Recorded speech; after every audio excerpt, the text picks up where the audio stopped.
Le chômage a donc continué de baisser en juillet, moins 4% en catégorie A, moins 0,7 toutes catégories confondues.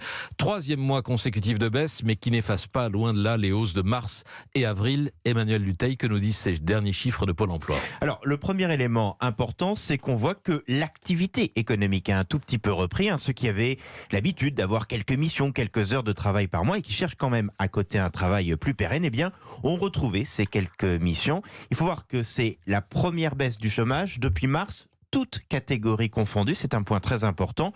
Autre signe encourageant, les sorties des fichiers de Pôle emploi pour reprise d'emploi déclarés ont retrouvé leur niveau d'avant-crise pour le deuxième mois consécutif. Mais attention, on est très loin d'avoir retrouvé les niveaux d'avant-crise. Il faut se souvenir que le chômage s'est envolé de plus de 20 points ces derniers mois.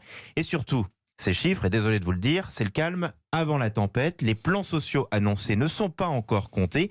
Et ça, c'est l'énorme crainte du gouvernement pour cette rentrée. C'est pour ça que l'activité de longue durée qui permet de baisser le temps de travail du salarié pendant 2 ans a été créée. Le but, limiter justement au maximum les suppressions de postes à venir. Emmanuel Dutheil, merci.